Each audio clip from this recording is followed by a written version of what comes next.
নমস্কার, আমার রান্নাঘরে সকলকে স্বাগত জানাই। ব্লগটি যেখান থেকে দেখছেন আশা করি সবাই ভালো আছেন। আজ এমন একটা সুস্বাদু খাবার আপনাদের সঙ্গে শেয়ার করব, যা উপোস, ব্রত বা একাদশীতেও খাওয়া যায়। সাবু দিয়ে পায়েস তৈরি করব। কিভাবে করব সেটাই বলছি। প্রথমে 1 কাপ সাবু ভালো করে ধুয়ে পরিষ্কার জলে 2 ঘন্টা ভিজিয়ে রাখতে হবে। বাজারে 2 ধরনের সাবুদানা পাওয়া যায়, ছোট সাবুদানা, বড় সাবুদানা বা মোটা সাবুদানা। আমি এখানে ছোট সাবুদানা ব্যবহার করেছি। কড়াইতে 500 গ্রাম দুধ দিয়ে তা মাঝারি আঁচে ভালো করে ফুটিয়ে নিয়েছি। 5 থেকে 7 মিনিট ফুটিয়ে নেওয়ার পর দুধ একটু ঘন হয়ে এলে 2 ঘন্টা আগে ভিজিয়ে রাখা সাবুদানাগুলো জল ঝরিয়ে ফুটে ওঠা দুধে জল ঝরানো সাবুদানাগুলো দিয়ে দিই। সঙ্গে দিলাম 2টি এলাচ। সাবুদানা যতক্ষণ না সেদ্ধ হচ্ছে ততক্ষণ পর্যন্ত নেড়ে যেতে হবে। সাবুদানা সেদ্ধ হয়ে গেলে 1 কাপ মতো বাতাসা দেব। আমি এখানে গুড়ের বাতাসা ব্যবহার করেছি, তবে চিনিও ব্যবহার করা যেতে পারে।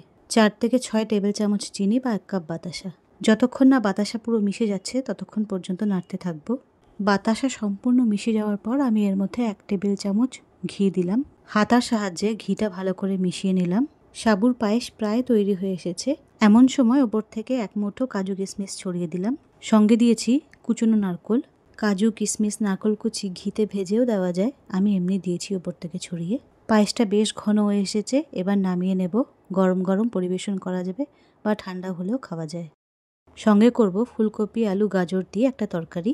এই তরকারিটা করব একাদশীতে খাওয়া যাবে এমন করে।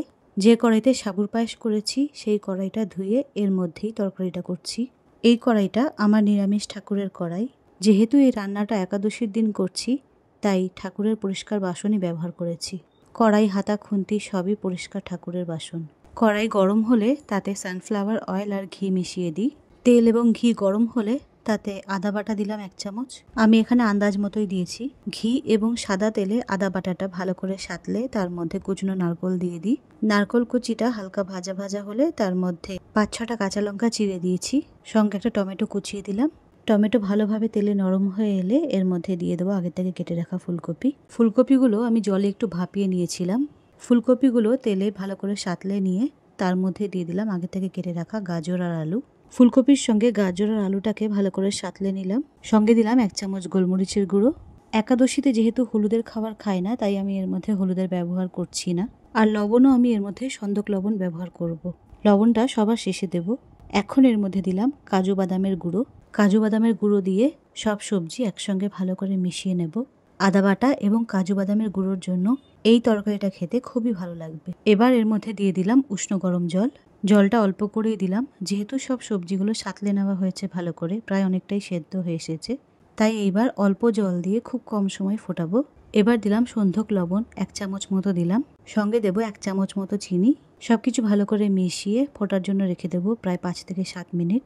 হলুদের ব্যবহার করিনি বলে এর রংটা হয়তো দেখতে খুব একটা ভালো লাগছে না, তবে খেতে খুবই সুস্বাদু হয়েছিল। এই ছিল আমার আজকের ব্লগটা কেমন লাগলো অবশ্যই কমেন্টে জানাবেন। অনেক অনেক ভালো থাকবেন। নমস্কার।